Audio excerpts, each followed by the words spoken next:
大家好，欢迎收看扣马电竞。在不久之前结束的 S13 全球总决赛8强赛第3场淘汰赛的比赛中，来自 LPL 赛区的1号种子战队京东，在面对 LCK 3号种子的比赛中，完成让1追3，顺利晋级4强。第4局比赛，京东完成了一波无情翻盘。赛后 ，KT 教练的表情也是令人心疼。KT 在第4局的比赛中展现出了非常好的竞技状态，下路通过转换思路，终于拿到了推线主动权，中路也完成压制，先锋团和上路越塔连续发力，成功打出巨大优势，战局大幅度倾斜向 KT。关键的大龙争夺战中 ，KT 击杀上单，眼看就要拿下大龙，结果 Ruler 突然平地惊雷，来了一波致命的隐身潜伏，起身一个 Q 配合发条秒杀辛德拉和露露。后续追击侠再次拿下击杀，双 C 一波配合，直接扭转局势。落后4-5千经济的情况下，一波反击拿下大龙后逆转经济。此后京东开始接连发力 ，KT 出现了比较致命的辛德拉 TP 失误，最终 KT 团战没能拼过硬，实力更强的京东倒在了最后一发大龙 buff 加成的炮车的平 A 之下。京东的这波无情翻盘也是创造了 S13 的第1惨案。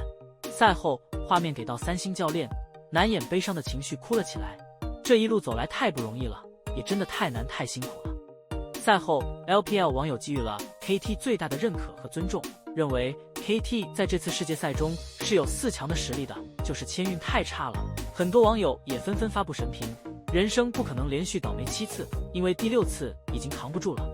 带入到 KT 的角色，会觉得这次的世界赛有一种不真实的感觉。正常世界赛是要打各大赛区的队伍的，大家互相交流，但这次的世界赛对于 KT 来说不是世界赛，而是中韩对抗赛，在家门口打了各种中韩赛区的强队，然后出门打车回家了。本次世界赛的主题是百炼成金，但 KT 炼金的过程中直接被炼死了。总的来说，这次的 KT 是完完全全败给了签运。如果说瑞士轮的签运再好一点，让 KT 但凡能打一轮欧美队伍，拿到3-1的队伍，结局可能就截然不同。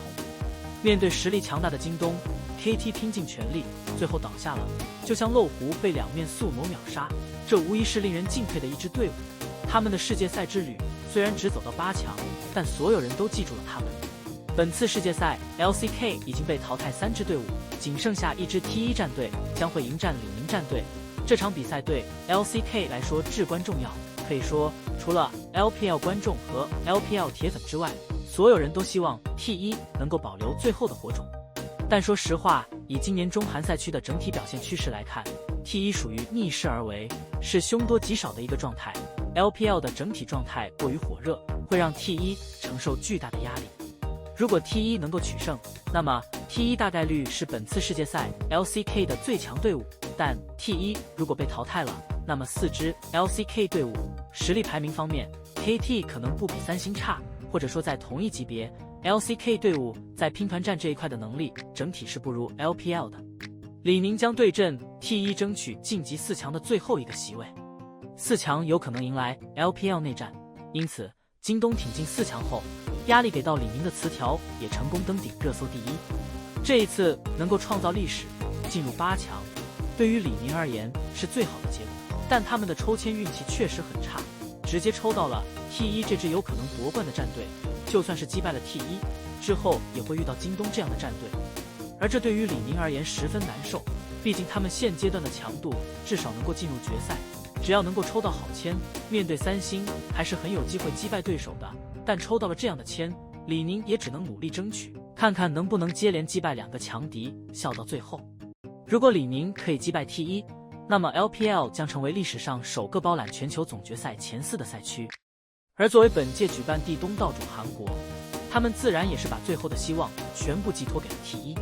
这支在总决赛历史上从未输过 LPL 赛区的队伍，